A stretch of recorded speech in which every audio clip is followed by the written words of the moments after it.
What's going on, everybody? Good morning. Good morning. Good morning. Thursday, February 12th. This is it. Final show we got going on here. All right, let me get these levels right. Final show we got going on here before the All-Star break. Well, not final show. You guys know what I mean.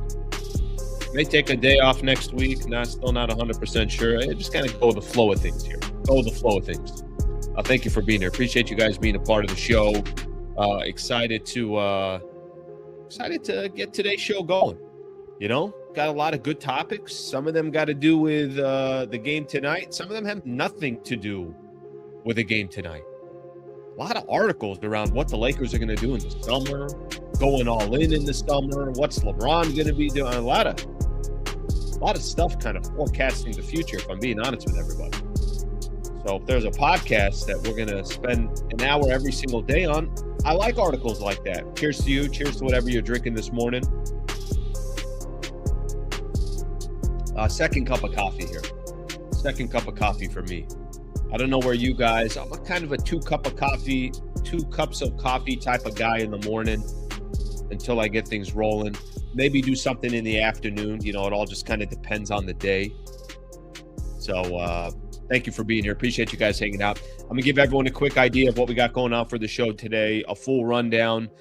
Take a look at some of the comments before the show starts. I do have a guest today, somebody that's been on the show a couple different times. He's going to come on, and then we'll call it a morning until tonight when the Lakers take on the Dallas Mavericks. Lakers and the Mavs. Not going to talk a lot about this game tonight, other than the Lakers just got to take care of business. Unfortunately, no Luka Doncic, no Cooper Flagg. I know Peyton is questionable, so we'll talk a little bit about the game, more about how the Lakers just got to finish off this first half of the season, if that's what you want to call it, on a positive note, put themselves in a position so they can walk into the All-Star break 12 games over 500. We'll talk a little bit about that. There was a Hoop Collective podcast, one of my favorite podcasts to listen to. One of my favorite guys to listen to when it comes to the NBA is Brian Windhorst.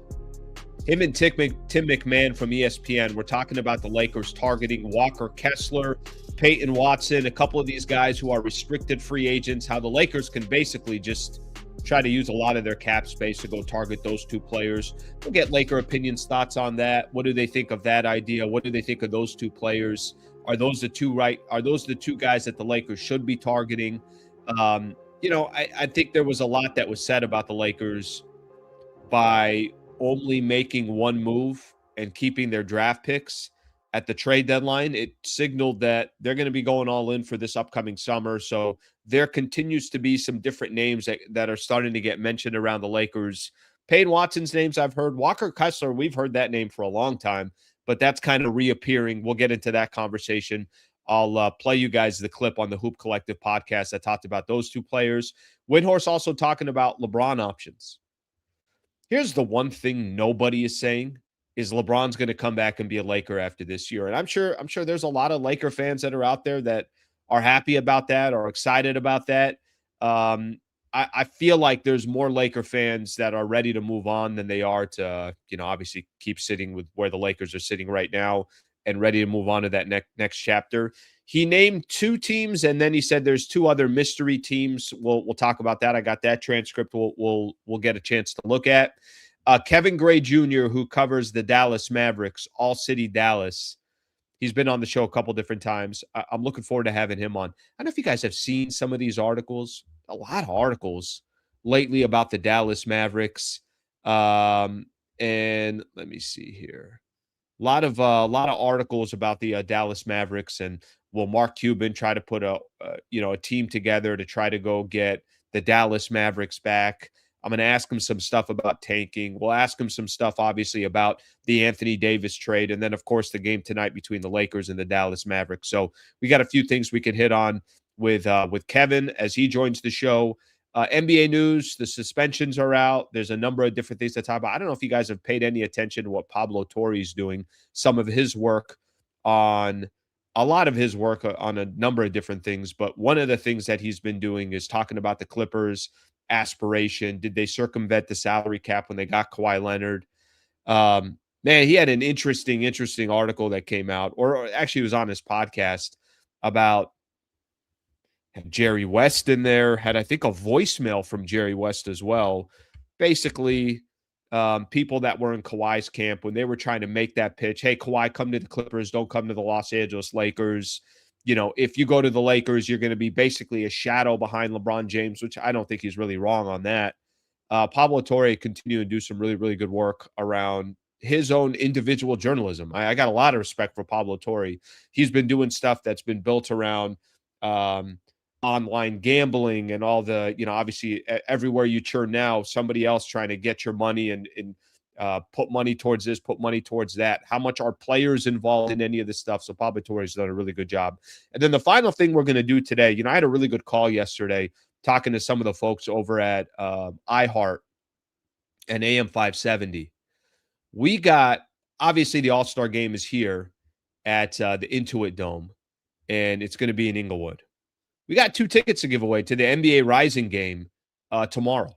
So if you're somebody that is in Southern California and is like, hell yeah, I'd love to go to that NBA Rising game. Unfortunately, Cooper Flagg's not going to be playing in it. Or maybe you just like, hey, I want to be part of the All-Star weekend festivities. I want to go check out the Intuit Dome. Whatever your reason is, before the show ends today, we're going to do another trivia question, and we'll be giving away 2 tickets to the NBA Rising game.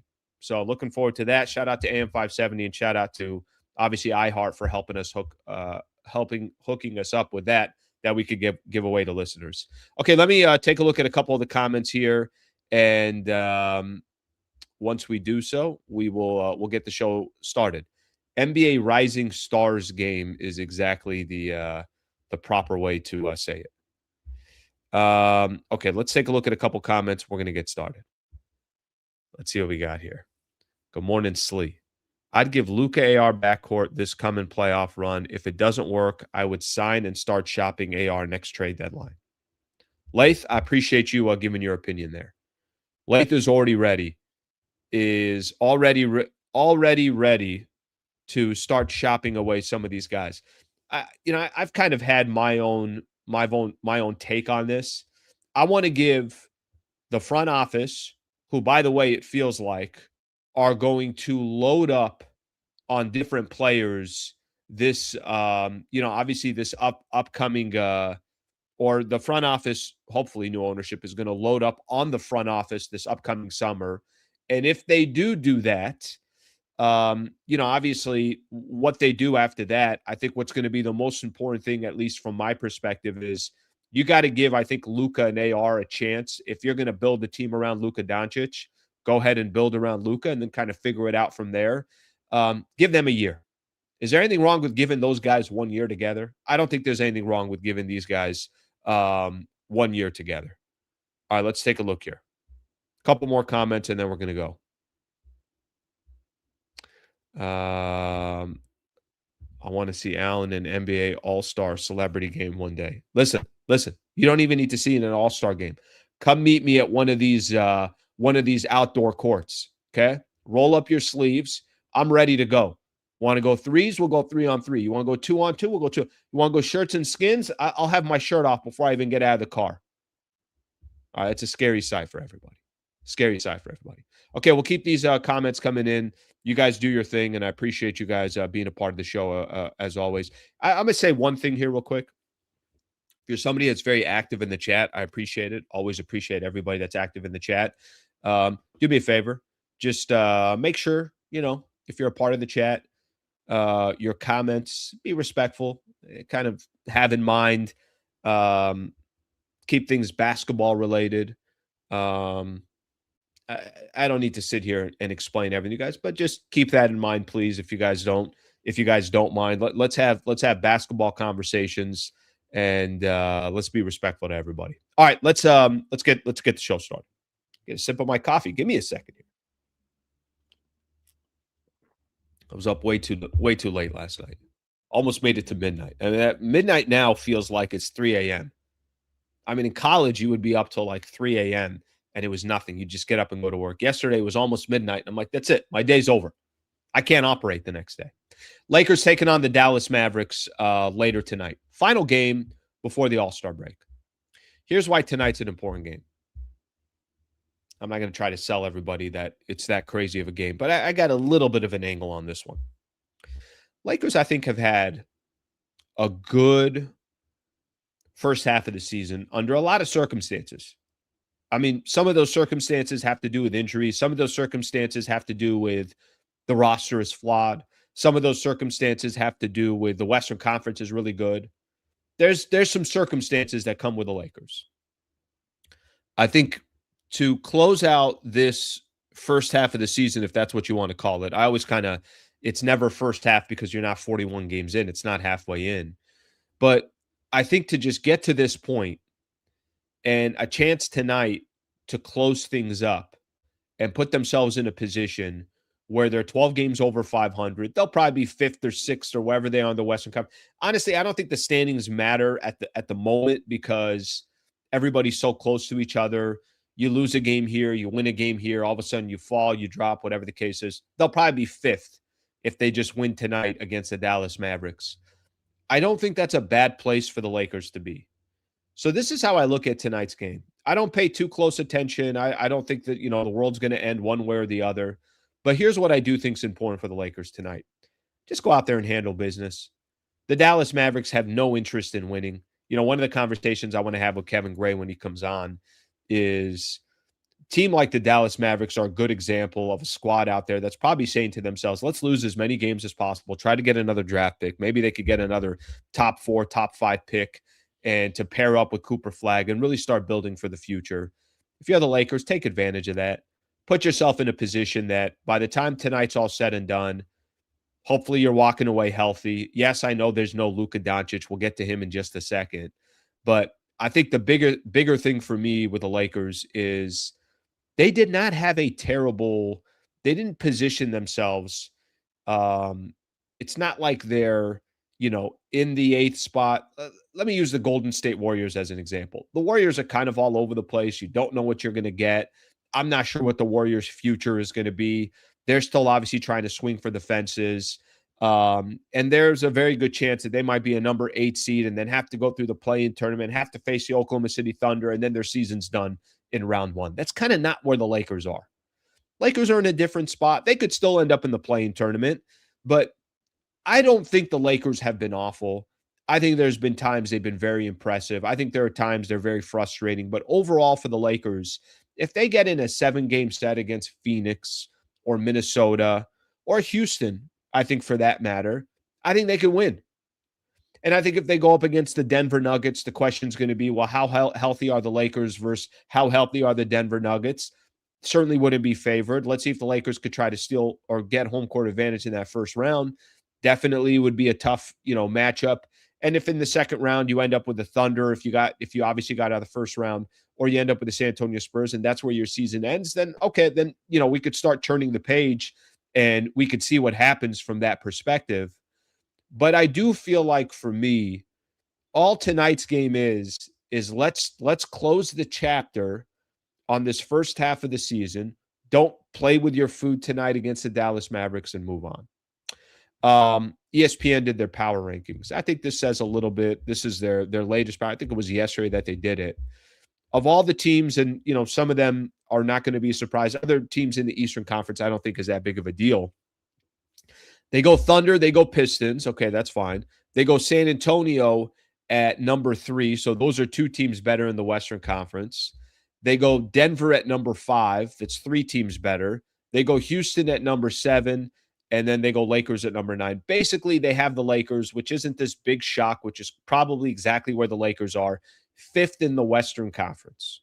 So the rest of the way for the Lakers, and we'll get through this game tonight, and then obviously whatever happens here moving forward, we're going to be talking about the second half of the season. All these games become a lot more interesting, but they'll get through the rest of this, obviously the rest of this schedule, and then we'll move on, or the rest of this game, then we'll move on to the second half of the season. And hopefully for the Lakers, they're just hanging around kind of like they did in this first half. Are they going to be favorites to beat some of these elite teams? They're not going to. But can they be a headache in the playoffs? I do think they can. Okay, one thing that we'll keep in mind here, and then there's other topics I want to get into. Just real quick, Luka out Ayton questionable, Cooper Flagg out with a foot sprain. And I think there's some other players here. Let me see who else they have. They got kind of an extensive injury report for the Dallas Mavericks. Flagg is out. Who else is out? Derek Lively is out. Najee Marshall is questionable. Caleb Martin is questionable. So I think Ryan Nembhard is doubtful. They probably got a number of players. Again, for their own sake, their game plan is not to win games at this stage. Okay, there's a few other topics that I want to start getting into. I want to talk about this Walker Kessler, Peyton Watson stuff that I was mentioning. Let me take a look at a couple of comments, and then we'll get started. Let's see what we have here. If new owners are leery of giving out insurance to the Dodgers for the World Baseball, then I think they tell Luka to sit out. We will see. Lakers are frustrating to watch when they don't feel like playing defense. I agree with that one. By the way, Luka may still play in the All-Star game, and Dave McMenamin had a story. I hope he plays, to be honest with you. And I get it why most people would say, let him rest, this, that. Trust me, if Luka Doncic is playing in the All-Star game, I'll read the exact tweet here from Dave McMenamin. Luka will not play against Dallas Thursday, missing his fourth straight game. He is still progressing in his rehab and hopes to be able to make an appearance in Sunday's All-Star game for the World Team. They're not playing him if he ain't healthy, number one. He's not playing if he's not healthy. That's number one. And number two, I do think there's probably a little bit here that if he is playing in that game, then he's good to go. But I think the Lakers were just strategic here in these final couple of games where they're like, let's just hold Luka, give him some extra rest as we get towards the end of the season. Okay, a lot of the conversation, which isn't a surprise at this stage of the season, I think this is very common. Trade deadline happens. All of a sudden, the Lakers pretty much played out their cards and they told everybody, we're not throwing any more resources towards this season. What we have is what we have. And the Lakers, hopefully by the time we get to summer, are starting to really, really stockpile in the front office and really trying to change things. I saw a note here, and there was an article out there that talked about the discrepancy between how many people work within the Lakers front office compared to the Oklahoma City Thunder, compared to the New York Knicks. It was like basically 30-40% more in some of these other organizations as far as how many people they have working within that front office. So Lakers obviously got a lot of work to do. I was listening to the Hoop Collective podcast with Brian Windhorst, Tim McMahon were on there, and they were both talking about some different scenarios, some different players, guys that are restricted free agents. A couple players came up, and the Lakers came up. I want you guys to listen to this. So we'll pop this up here, and we'll kind of get a little bit of an idea of what the conversation was. A couple of these names, we've heard of a lot. We've heard, definitely have heard Walker Kessler's name in the past. We're starting to hear Peyton Watson's name a ton more.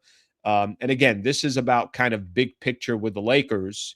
Take a quick listen here because they're talking about those two players and some of the ties to the Lakers. Take a listen. Which is if you are deemed a gettable restricted free agent. In other words, teams believe that your team cannot match. You can sometimes get way overpaid.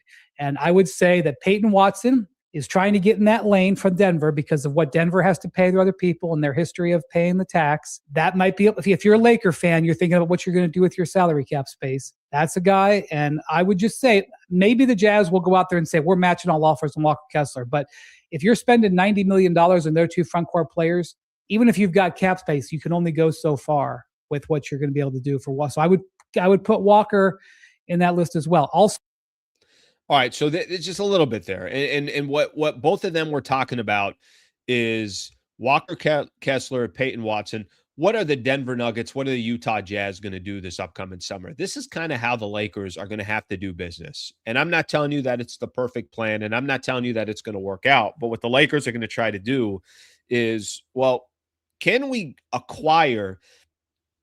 They got all this cap space. They have as much cap space as anybody in the league that's going to be competing this upcoming year. You got Luka. Of course, you got to pay Austin Reeves. LeBron will come off the books. We'll see what the Lakers decide on doing in regards to that. But the biggest question for the Lakers is, how are you going to get more talent around your team? All right, this is one strategy, one way of doing it. Plus, you're asking yourself, what are players that we could team up with Luka if Austin Reeves, I'm going to just assume it's Luka and Austin Reeves. So for those that want to make the case that they're not crazy about Austin Reeves being on this team and on this franchise moving forward, I would tell you that you should just assume Austin Reeves is going to be a Laker for at minimum the next year. And then, obviously we'll see what happens. But the idea and the concept of targeting guys like Walker Kessler and Peyton Watson, it really is truly a shift in this Lakers organization. And it's a shift in trying to target younger players. And it's a shift in trying to target specific players that you think will fit around Luka Doncic. It's a complete shift. So it looks completely different than it really ever has. And we know the Lakers have kind of chased their tail every single season. I thought this was an interesting clip because this is actually naming players that you're like, look, let's use the Jazz as an example. When they traded for Jaren Jackson Jr., is the idea to play Lauri Markkanen, Jaren Jackson Jr., and Walker Kessler on the same team? You already got $90 million going to your front court between Lauri Markkanen and Jaren Jackson Jr. Does Walker Kessler now become expendable? We'll find out. But if you're the Lakers, you're saying to yourself, well, we're looking for our future big. We know it's not going to be DeAndre Ayton. Jackson Hayes is a backup, period. That's just his role. Not to say that he doesn't have moments where he can be, a nice player, but nobody's thinking that this dude's not going to be a backup. I mean, that's what he is. And then you got a player like Peyton Watson. All these other guys that the Denver Nuggets have to play or have to pay. Does Peyton Watson become available because of the same circumstances that I'm talking about? Listen, on the surface, I like those names. They're the right age. They're guys that you feel like can complement Luka and AR. They're guys that you feel like haven't reached their ceiling. I mean, that's not going to get it done to go beat the Oklahoma City Thunder or go beat one of these other teams, but instantly it kind of changes the look of your team, the age of your team, the feel of your team. I thought it was interesting that both of those players were mentioned. So something to keep in mind here. Again, there's going to be, listen, get ready for this. Get used to this because I'll tell you this, for the second half of the season, this is what I think you're going to deal with from Laker topics and Laker conversation. I don't mind any of it because I think it kind of weaves in what the Lakers are today and, what they can be like in the future. If I thought the Lakers were the favorites to win an NBA championship or one of the top 2-3 teams in the league, then it would kind of be like, well, why are we already talking about this? But they're not. So every conversation that comes up, there is going to be a little bit, how do you build it? What's it going to look like? How many more front office executives are the Lakers going to go out there and try to get? Can you go from, if the Oklahoma City Thunder have 80-plus front office executives and you have around 50-something, can you make sure that by the time you get to the summer, now all of a sudden you're stockpiled and it's not such a discrepancy like it was? There's a lot of bones within this Lakers organization I think are going to change in the next 6 months. But I love hearing specific players. I had no problem hearing any of those players. In the past, if it was, well, you got to trade this and this asset and all these other assets to go get a player like that, Lakers at least have put themselves in a position where if there's some hesitation from Denver or some hesitation from the Utah Jazz, they might have to overpay, but I'd rather go get some talent that you feel like can be here for 3-4 years than kind of do what the Lakers have been doing these last couple of seasons. Okay, let's take a look at some of the comments here. And then I got a LeBron topic that I want to get into as well. All right, let's see some of these comments here. Let's see what we have here. One of these on the All-Star game. If Luka plays in the All-Star game, he could hurt himself more by compensating for the hamstring. Well, here's a couple of good, I got some good news for you if you're worried about Luka hurting himself or playing too hard during the All-Star game. Have you watched an All-Star game anytime lately? Let me tell you something. Nobody's going to hurt themselves in the All-Star game. Nobody. You want to know why? Because nobody gives a flying F in the All-Star game. So I'm not too worried about Luka potentially getting injured in an All-Star game. I don't think that's going to happen. So you could sleep well tonight if Luka decides he's going to play in that All-Star game. Listen, the other part of it too is if he's playing in the All-Star game, it's because he's good to go. And frankly, I think if this was, this week, if these were playoff games, if the game against the Oklahoma City Thunder on Monday or the Spurs game on Tuesday or this game tonight were playoff games, I think Luka would probably be playing. But they're just going to be cautious. They're going to take their time. They know they get an extra week off here at the break. It could be a fortunate type of thing that happened with Luka where he got a random 2 weeks off in the middle of the season that he would typically wouldn't have got, or he would have only had 1 week off. Rob is the wrong GM to acquire Watson and Kessler. He will screw it up. Yeah, I think there's a couple things that I get from Laker fans on a continuous basis. A couple things. One of the things I always get when it comes to discussing, there's two things that I think have been a consistent theme when I talk Lakers basketball this season for me. Pelinka ain't the future. Austin Reeves and Luka Doncic can't be your backcourt on a championship team. I'm not here to really argue either one of those. I mean, I could, it would be a big stretch for me to sit here and tell you, no, Pelinka's the guy. What I will tell you is I think giving Pelinka one more year is the right thing to do. I'd say a year and a half. The remainder of this season and the remainder of next year to then determine, hey, is Pelinka did he just not have the proper resources? Was this because the Bus family was just too cheap with some of their, whatever the case is, right?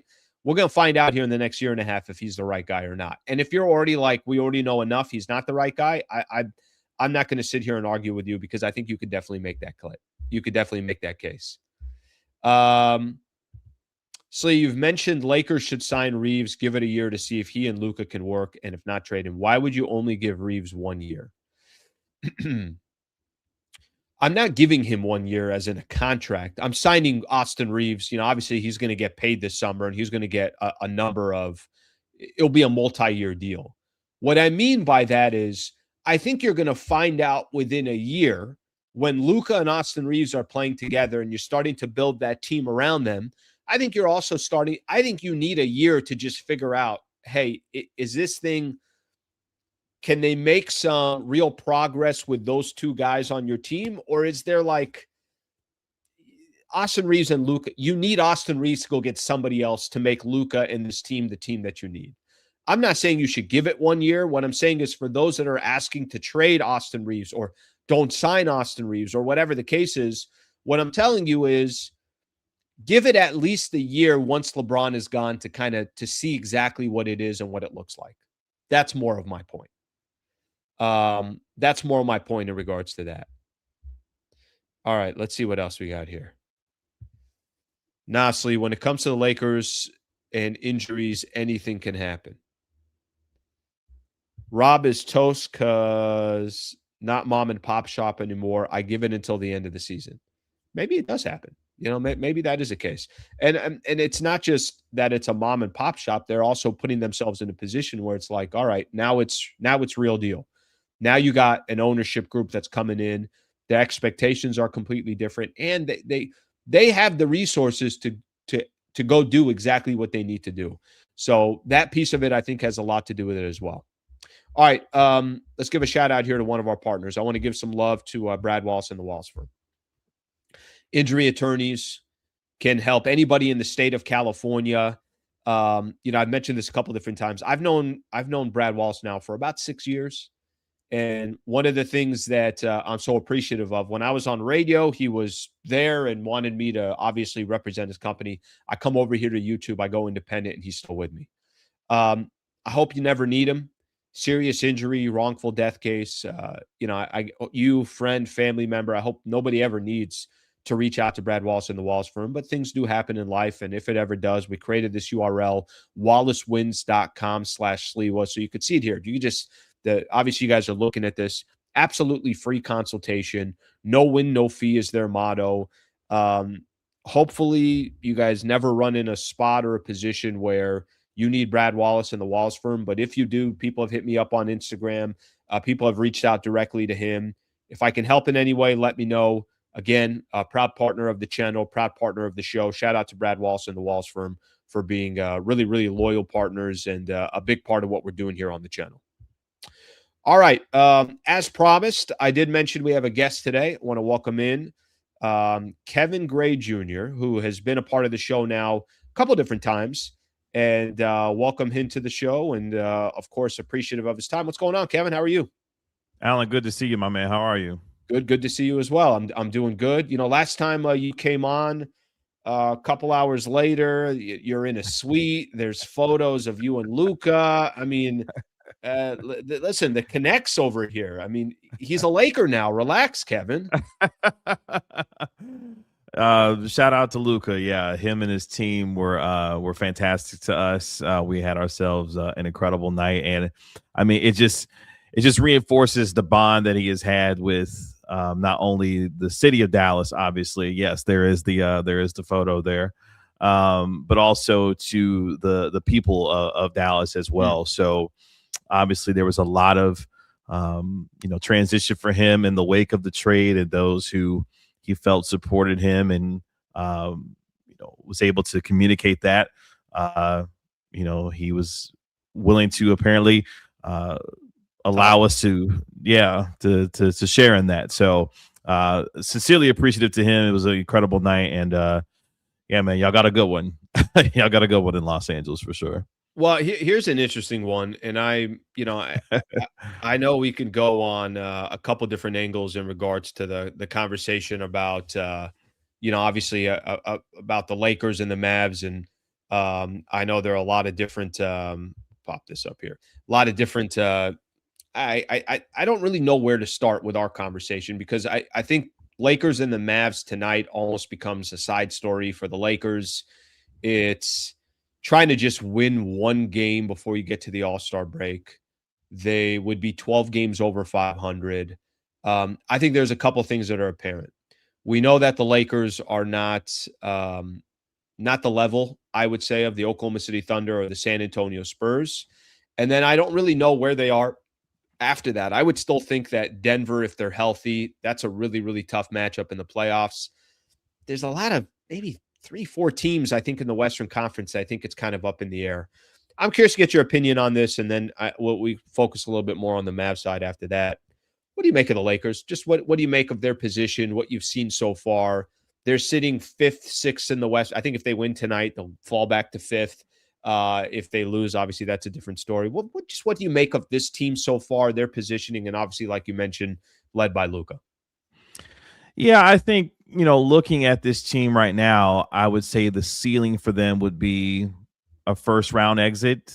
I mean, I think Luka has done a lot to raise the floor of this team. Obviously, LeBron, having come back, has been good for the most part as well. But, for the Lakers, the roster has so many different holes that need to be filled, in terms of whether it's, consistent point of attack defense, a true rim protector and shot blocking center that can also rim run on the other end offensively to pair with Luka. Obviously, needs some better shooting around him as well. I mean, the formula that was built here was true point of attack defenders, rim running centers, shot blocking centers, and guys that can shoot around him as well. And then Luka kind of being, of course, that heliocentric, guy that runs the entire show.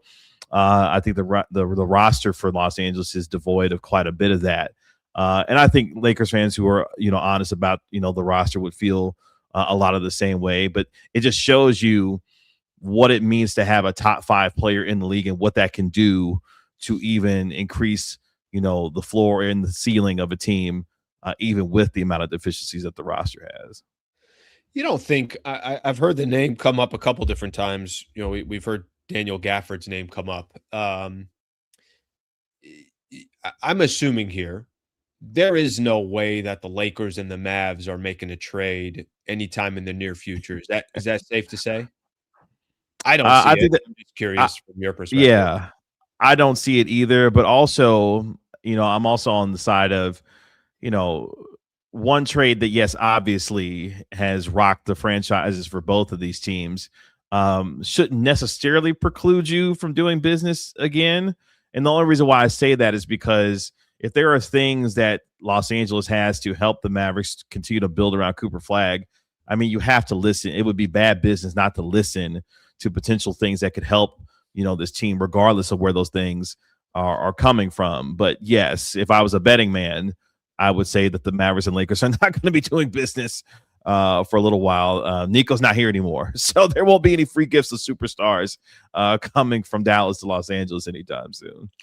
You're watching games every night in the Western Conference. Lakers just got a chance to play. It's not a fair. We'll do what we can with it, but they played the Thunder on Monday. No Shea, no Luka. So I don't really know what you can do with that. And then they played the San Antonio Spurs. Lakers didn't play anybody, but we got a chance to see just the class of the NBA, and that might not even be a OKC San Antonio, the best in the West. That could be 1 and 2 in the entire NBA. What do you make of those two teams specifically? You obviously are watching the league every single night, whether it's the Mavs playing them or it's the Spurs and the Thunder playing themselves. I asked you that question because I'm curious how far ahead do you think those two teams are from some of the other teams in the West or maybe even the NBA?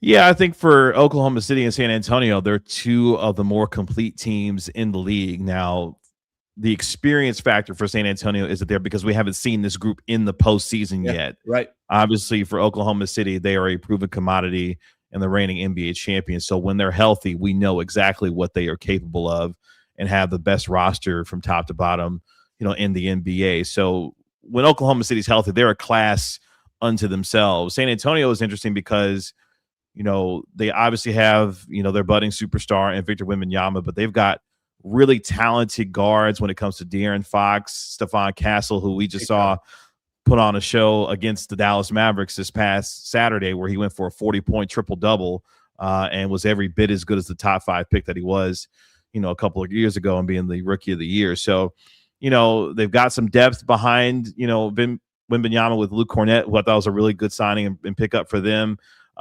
It's a deep team. And even for Dylan Harper, who is in his rookie year, he doesn't have to come along nearly as quickly as some of these other rookies because he's got other guys in front of him that allows his growth to be able to kind of slow play and just contribute where he's able to. And they got good veterans with Harrison Barnes. So they've got a really good team. The question is that experience for those guys that aren't named Harrison Barnes and others, what will that look like in a 7-game series?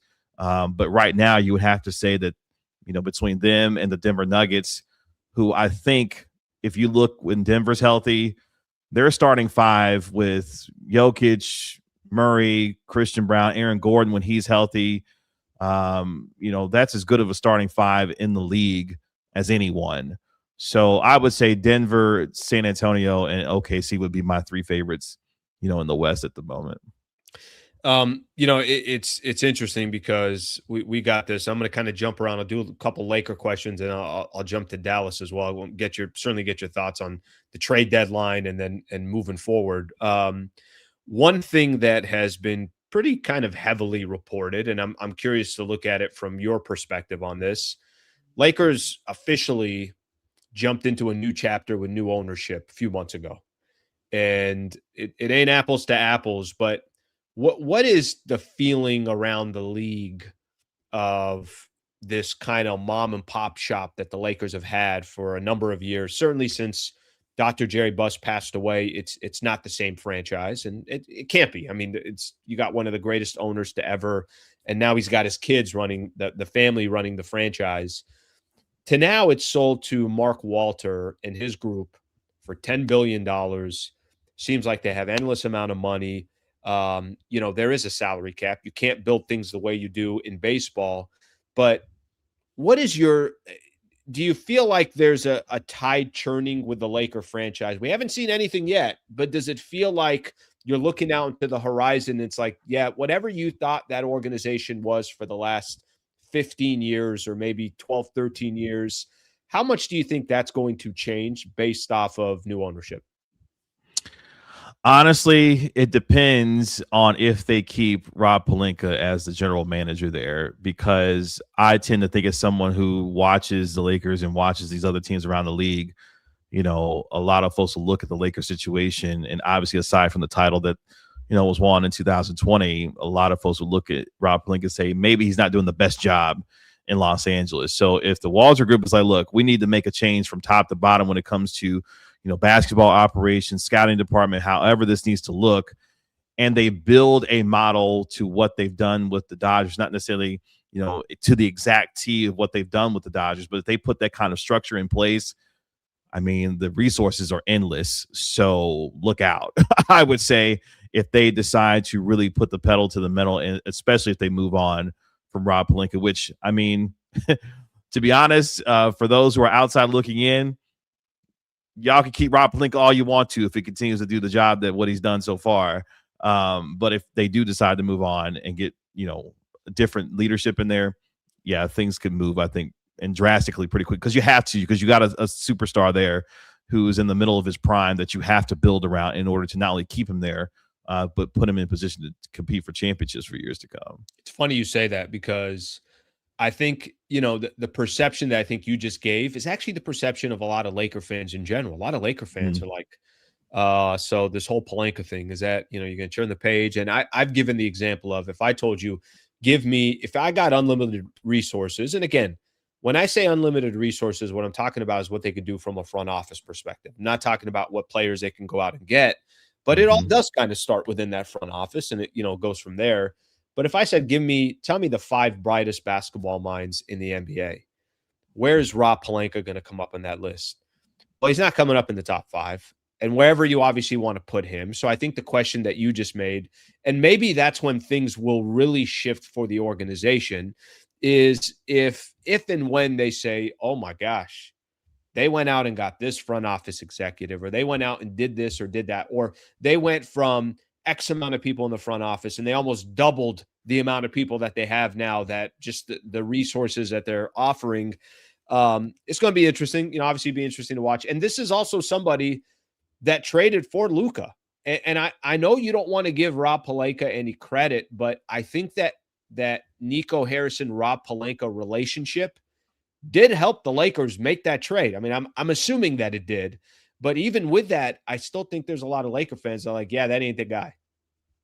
Yeah, I mean, the relationship between Pelinka and Harrison didn't hurt, especially with their connection to the late Kobe Bryant. From our perspective here, I mean, it was really Rob Pelinka's homeboy and Nico Harrison who fixated on a player in Anthony Davis who he's had a 2-decade relationship with, and was willing to sacrifice anything and everything, including the franchise superstar, in order to get Anthony Davis, because he felt like that was going to be the guy alongside Kyrie Irving to deliver him a championship. So I think the situation between, the Lakers and the Mavericks was very unique in the sense that one general manager had a clear fixation on who he wanted and was willing to give up what he needed to in order to get it, and the Lakers being the beneficiary of it, with a superstar 6-7 years younger in his prime, who was a global superstar, an icon. So yeah, the relationship didn't hurt, but from our side of things, we don't think necessarily that was the biggest reason why Luka Doncic is in a Laker uniform versus being in a Maverick uniform nowadays. You mentioned AD. How surprised were you with the trade at the trade deadline? It's kind of weird, because I got mixed feelings about Anthony Davis. I think he was, for the most part, phenomenal with the Lakers. His biggest issue is always just he's not on the floor. He's not available. He gets traded to the Dallas Mavericks, and just a little bit over a year later, he's traded from Dallas, and kind of the shock of that as well. Not that he's shocked that he got traded, but it's like, damn, just imagine how this has all gone since the Luka trade. What did you make of the trade, and what did you make of the return that Dallas was able to get back? Well, I'll say this first when it comes to Anthony Davis. I mean, he did everything that he could to ingratiate himself to the city of Dallas. He said all the right things, did all the right things to try to become part of not only this team, but this community, because how surprising the trade was. And I'm sure he would say not something that he was even looking to have in terms of a change, leaving from Los Angeles to going to Dallas. But to your point, his biggest inability to stay on the floor was the biggest challenge for him here in Dallas. And I was not surprised by the trade. The return can be looked at one of two ways. I mean, one, the Mavericks needed to clean up their books to be able to try to make and get some flexibility going into this offseason and the summer to be able to make some moves to build around Cooper Flagg. So this was a clear pivot in the direction of we are building fully around, our budding star here in Dallas and Cooper Flagg. But also, I mean, you get the 2026 first round pick of the Oklahoma City Thunder, which, if they win the title, is going to be the final pick of the draft this year. You get a future 2030 first round pick that most likely will be a second round pick or two because it's 1 through 20 protected from the Golden State Warriors. So it's heavily protected. So you got a fringe first round pick from Golden State, which may or may not be, and then a very, very late first round pick from Oklahoma City. And to already have that alongside the 2029 first round pick you have from the Lakers. Yeah, the return isn't great, but at the same time, as well as anyone, the currency is having that kind of capital to make things happen. And the Mavericks were simply devoid of that. They don't have control of their first round pick after this year until 2031. So replenishing the cupboard with certain assets to be able to make some things happen was of the utmost importance here. I don't think guys like Chris Middleton, maybe Marvin Bagley sticks on. He's starting to carve himself out a role here. But AJ Johnson he's been traded 2 times in his first couple of years. And Malachi Branham did never even play in a Mavericks uniform. He was rerouted to Charlotte in exchange for Tyus Jones. So it's the return was modest, but at the same time, it had to be done in order to create the kind of flexibility needed to move forward for this team to build around Cooper Flagg. The Mavs have lost 8 games in a row. So Lakers taking on the Mavs tonight. And, you're watching these games every single night. I'm not. Sorry that on the league pass, I'm not drawn directly to the Dallas Mavericks at this stage. Nothing to do with the Mavs, just more to do with, obviously where they're sitting. Seeing a lot of articles lately talking about teams tanking and, how many teams now are basically, especially in a deep draft that you got coming up, a lot of big time players that could change the franchises. A franchise that might not have some hope, all of a sudden you could change everything. Cooper Flagg, a great example of that. It is what just, and I'm going to kind of try to tie this with the Mavs. I remember the Lakers they faced Dallas a couple weeks ago, and Dallas had won maybe 4 in a row. And I remember listening to some people being like, "What are the Mavs doing? Why are you winning games?" They're back on course here. They've lost 8 in a row. What do you make of the league? These conversations that we have. I mean, I say this. I think I talked about this yesterday. I got no problem with the team, and I'm not telling you this is good for the product. I'm not telling you it's good for the sport. I'm not telling you it's good for a fan perspective. Any of that. I get why teams do it. I don't know what the solution is, but unless the system changes, this is a very strategic move, and there's a reason why they're doing it. What do you make of teams basically trying to lose because it's in their best interest long-term? And do you think there is a solution to this? I don't know if there's a solution that isn't controversial that would solve any of this. I won't get into it, too in depth, but one of the more controversial ways I think it could fix it is by getting rid of the draft altogether.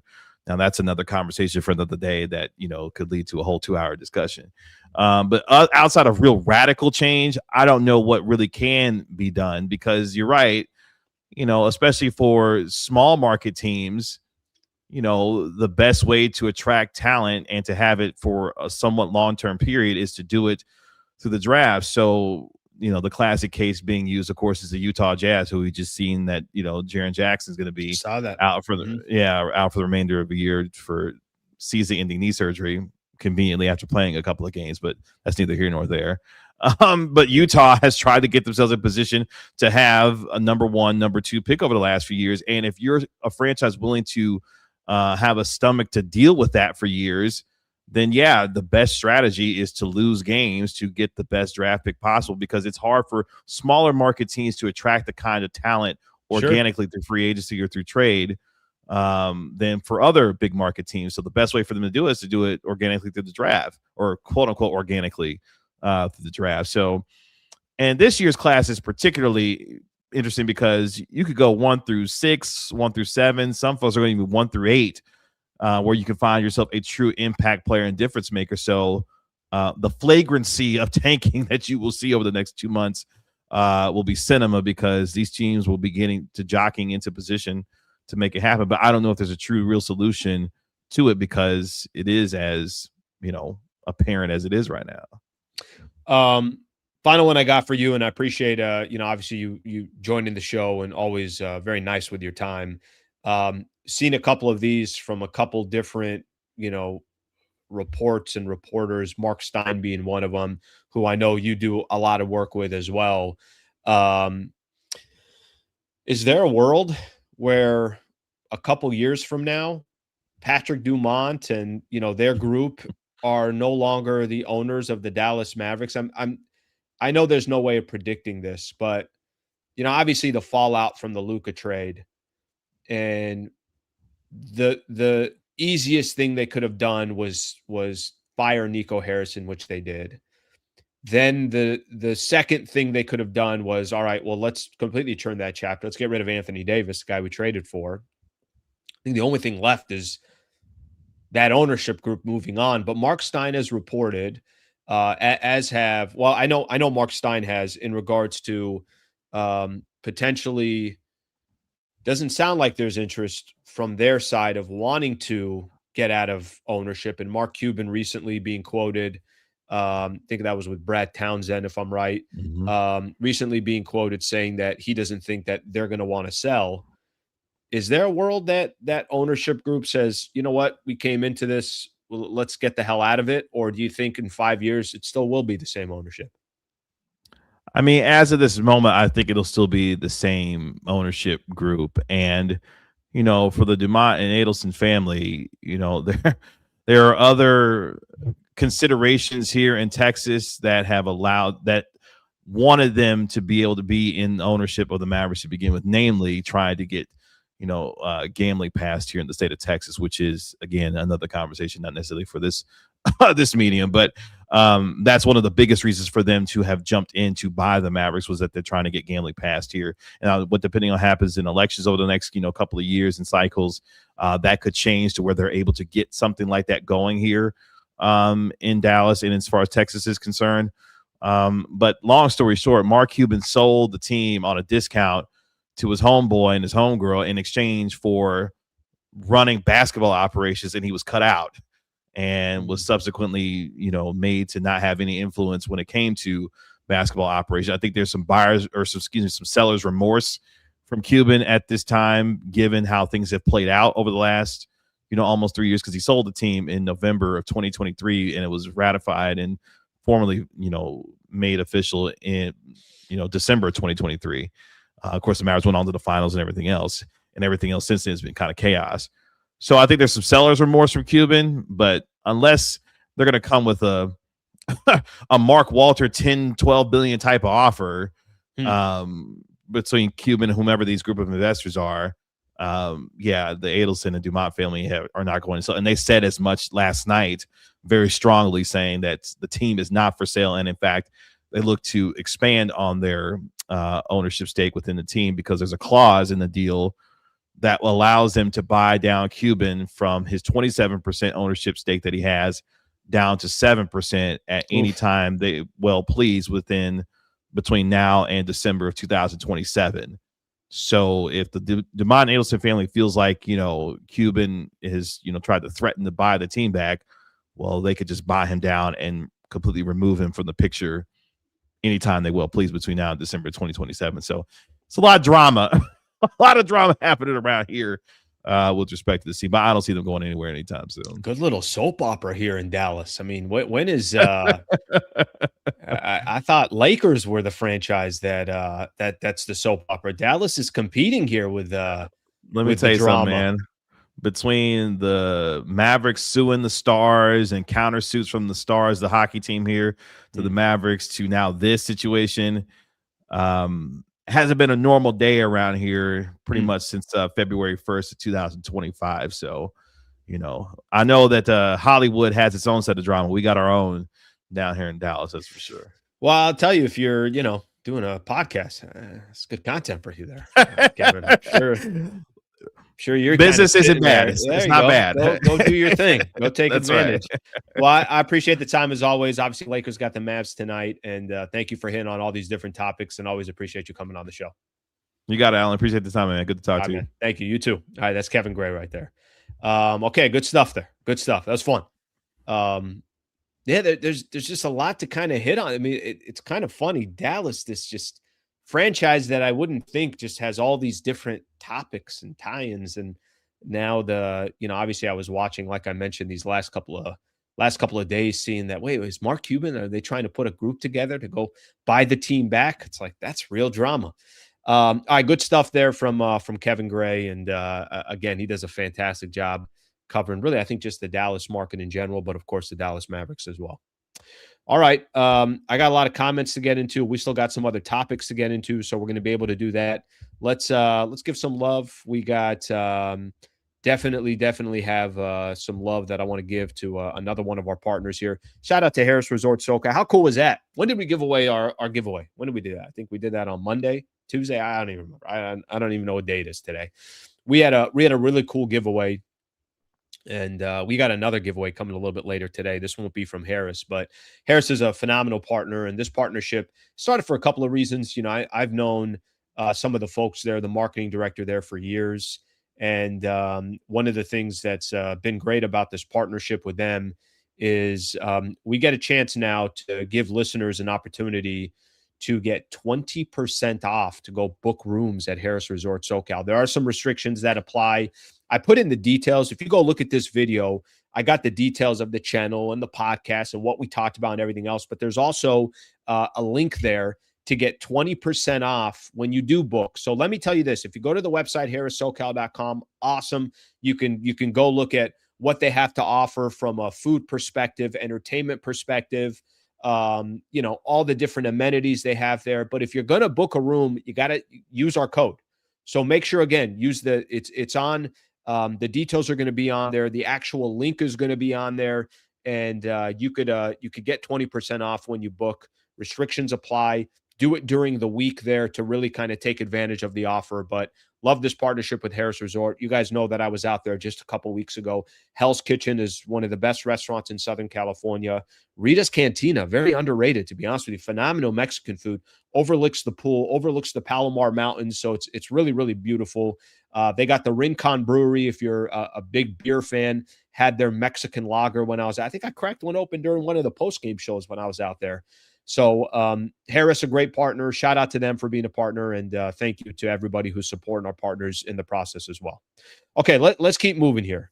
I'm going to read this. There's an article that I want to read here in regards to LeBron. So let's do that here real quick, and then I got a couple NBA stories I want to get into, and then we'll get into some of the other comments. And don't forget, if you're here, we're giving away. We're going to be giving away tickets to the NBA Rising Stars game at Intuit Dome. So AM 570 is hooking us up with that, so then we can give it out to you guys. So just make sure you stay till the end of the show. If you're out here in Southern California, you want to try to get tickets to that game, we're going to hook you guys up for that. There was an article. Brian Windhorst was talking about LeBron and kind of some LeBron options and what's going to happen with LeBron this upcoming summer and everything else. Guys, this is going to be a conversation all the time. He was actually on the Rich Eisen show when he was doing this. And Windhorst lists potential LeBron James landing spots for next season amid latest NBA rumors. Here's what we do know. It's safe to say that the Lakers have kind of indirectly established this might be his last season. A lot of reports out there, everybody's spending a lot of time basically saying that, they don't expect LeBron to return as a Los Angeles Laker. And I think the pulse that I have from Laker fans, there's three things I have a good pulse for from Laker fans that they're basically just telling me on a daily basis. They don't want Pelinka to stay long-term. They're not sure about Austin Reeves and Luka Doncic together. And they're ready to move on from the LeBron chapter. That's the mood and the feel I get on a night in, night out basis when I talk Lakers basketball. Here's what Brian Windhorst said. given his thoughts on the Rich Eisen show. Let me see what he said. He said, if James decides to move on, Windhorst said the Cavaliers and the Golden State Warriors would make sense. Then he also said, Windhorst added that there's a team or two that he plans to keep his eye on and that James would have some appetizing options. So that gives you an idea. I'll read the exact quote here. It says, if LeBron is determined to make the most money, it will probably not be with the Lakers. But pathway 2 is to stay with the Lakers for less money. How much less? A lot of variables we don't know. And then he goes on to, obviously talk about how there are two teams that he mentions, the Cavs and the Golden State Warriors would make sense. And then there's a team or two that could also get into the mix here in regards to potentially the LeBron James sweepstakes. So something to keep in mind there. And, what happens moving forward, what happens with LeBron James. We still got a lot of, obviously, time to figure that out. It was LeBron after the Oklahoma City Thunder games basically saying that, yeah, we're not a championship team. They are. I'm sure LeBron feels a certain way about the Lakers. Maybe he shouldn't, but 8 years with the Lakers, it feels like at some point here, it's going to be coming to an end, and we'll have to wait to see what happens in the summer. But again, that's something to keep in mind in regards to that. Okay, let's take a look at some of the comments. I got some NBA stories I want to get into, and then we'll do our giveaway. So thank you, everybody, for being patient here. I know I had a lot of when you got a guest on, it's tougher for me to look at some of the comments. I'm clearly paying attention to what the guests are saying here. Shout out again a little bit earlier, Lath with a super there. I appreciate it, Lath. Thank you for doing that. Let's get to a couple more comments here.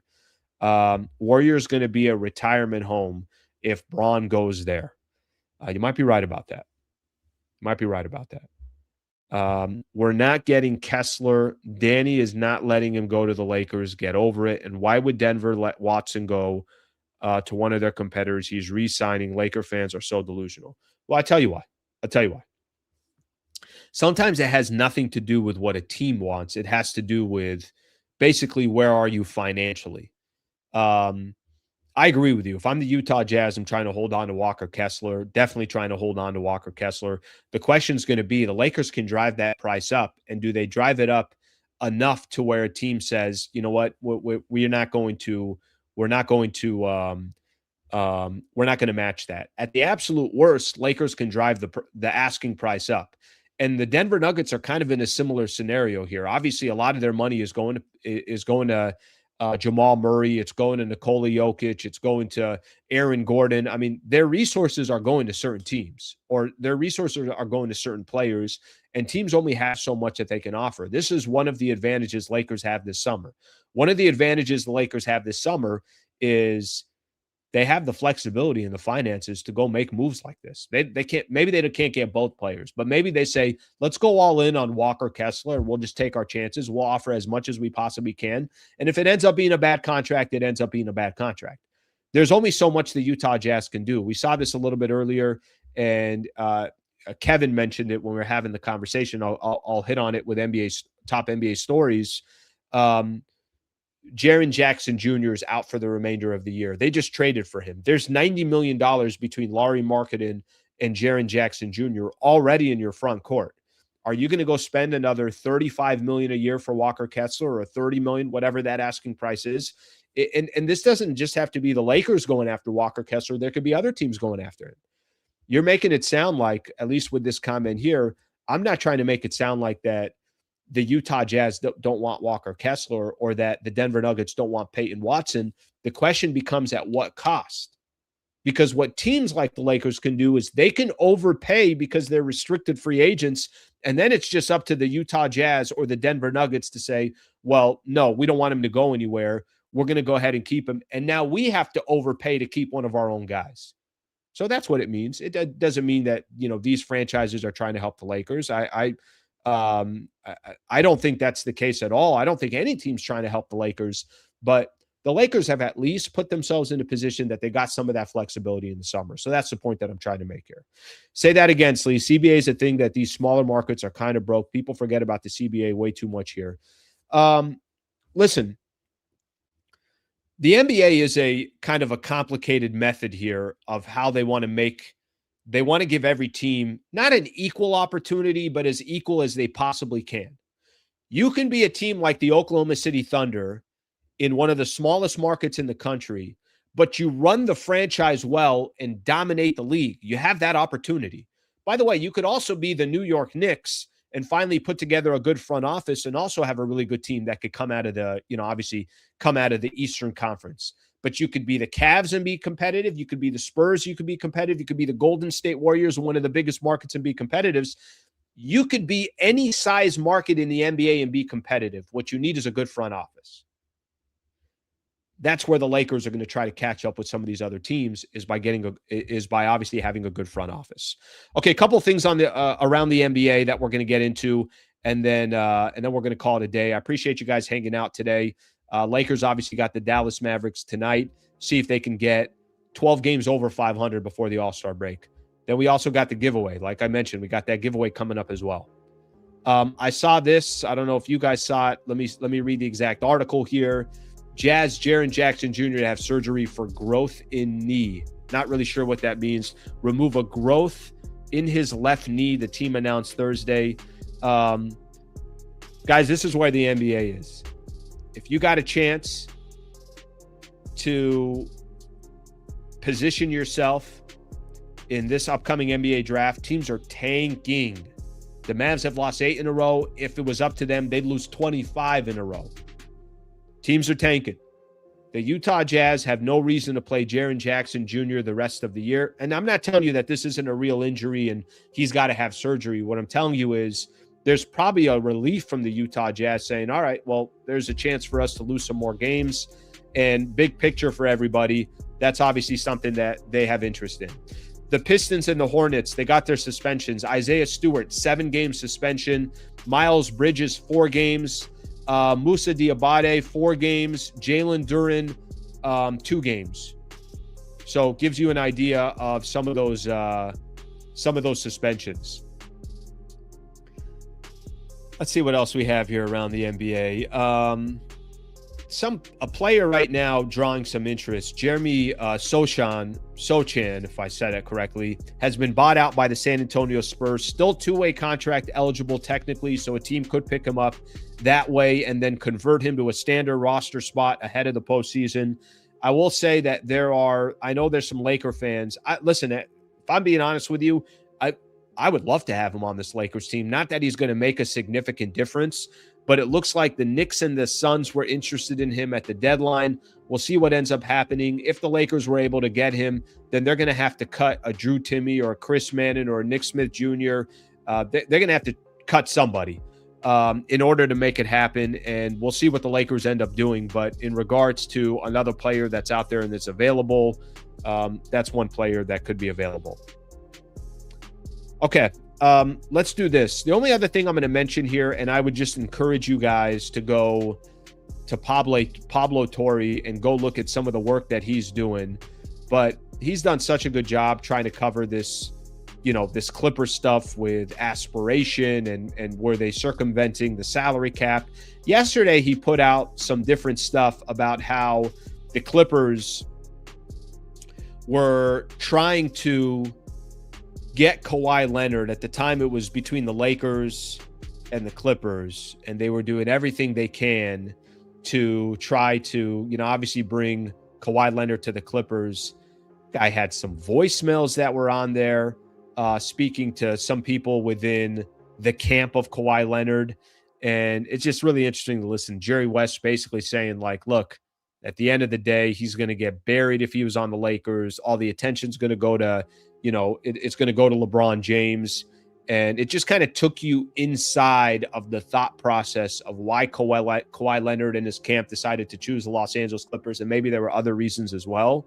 But Pablo Torre is doing a phenomenal job. I just encourage you guys, if you guys haven't got his YouTube and his podcast, Amin Al-Hassan is on there. They're doing a phenomenal job. Encourage you to go listen to some of that stuff. It's just fascinating. Really, really interesting stuff. Okay. We got a giveaway to do here. Am I reading any more comments? Let's see. I have no problem cutting Nick Smith Jr. Let's do it today. I'll do it for him. Yes, similar players like Vando. I agree with you. I do agree with you on that. They are similar players. Let's see. Anything else here that I want to hit on before we do a little giveaway? Okay, let me set this giveaway up here real quick. Okay. So, all right, let me see. Get yourself League Pass, even just for this year. You won't regret it. Watching the West this year has been a blast. I have the League Pass, so don't worry about that. I got the League Pass. There's some teams that I went through a stretch here where I was watching the Pistons a lot because I just like the way they play. So there's some teams out there that have interest. I kind of randomly enough, I tuned into Charlotte and Detroit right when that fight started happening. Charlotte had won 9 games in a row. So I'm like, what the hell is Charlotte doing? So I got the League Pass. I mean, that's a given here. Someone like myself, I love the NBA, so that's given. Okay, let me set this up for everybody. I want to give everyone a quick idea here. And then I got a trivia question to try to win tickets to this Rising Stars game. If you're in Southern California and you think you can actually go to this Rising Star game event, I know on YouTube, we could have people listening from all over, or maybe there's somebody that's like, hey, I can't do this. The event is tomorrow. So the event is tomorrow, which is February 13th. Oh, Friday the 13th tomorrow. We got 2 tickets that we want to give away to this, the Rising Stars game. Here's what I'm asking from people. Again, it's just going to be a trivia question, and you just put the answer. The first one to answer it, you're getting the 2 tickets. If you think you can attend the event, please be a part of the trivia. If you think you're out here in Southern California, yeah, I'd love to go, all that stuff. Maybe you've never been to the Intuit Dome, whatever the case is, I encourage you. If you don't think you can, or if you're not even anywhere near Southern California, you'll make all of our lives a little bit easier if you just don't participate, because I want to make sure we give this away to somebody that can actually go to the game. Here's the trivia question I have for everybody. The All-Star game is this weekend. The Rising Star game is tomorrow. We got 2 tickets that we're giving away. Shout out to AM 570. Shout out to iHeart for hooking us up with the tickets so we can give it away on this show. Here's the question. All you got to do is just give the answer. How many times has Los Angeles hosted NBA All-Star Weekend? How many times has Los Angeles hosted NBA All-Star Weekend? I just need a number. That's all. I just need an answer. That is a number. And once you put that on there, if you're the first one to answer, remember, this is Los Angeles as a whole. You put the answer on there, you're winning 2 tickets to the Rising Stars. All right, let me read some of these comments here real quick. Let me read here. I got 2 times. I got 8 times. I got 2. I got 6. I got 7. I got 3. I got 6. I got 4. Let me just tell you guys right now. Somebody's got it correct on here. Somebody has that answer right. I'm going to tell you guys how many times. We'll count them together.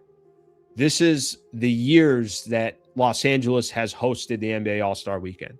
1963, 1972, 1983, 2004, 2011, 2018, and 2026. This is the 7th time that the NBA will be hosting All-Star Weekend. Ryan Oromrio, if I said that, or is it Ryan A. Romero, whatever it is, you won the 2 tickets, brother.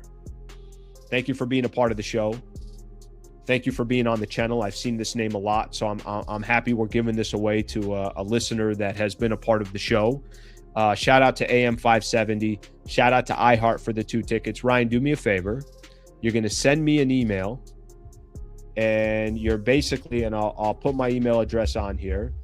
You're gonna send me an email, and you're gonna tell me, Slee, send me the damn tickets, and we're gonna send you the damn tickets. So I appreciate everybody being a part of the show. Hopefully I'm able to do more things like this where we can have some giveaways on here, and hopefully you guys appreciate it as well. I love giving the Harris giveaway. We got this one as well. I can get some tickets to some other games and things along those lines. So we'll have that chat another day. Thank you, everybody, for being here. Thank you for being a part of the show. Phenomenal show today. And Ryan, you send me an email. We're going to hook you up with those tickets. Please subscribe to the channel if you've yet to subscribe to the channel. I will see everybody tonight Lakers and the Dallas Mavericks. Final game before the All-Star break. Looking forward to breaking down that game for everybody. Hope you guys have a great rest of your morning, and I'll see you guys this evening. Thank you, everybody.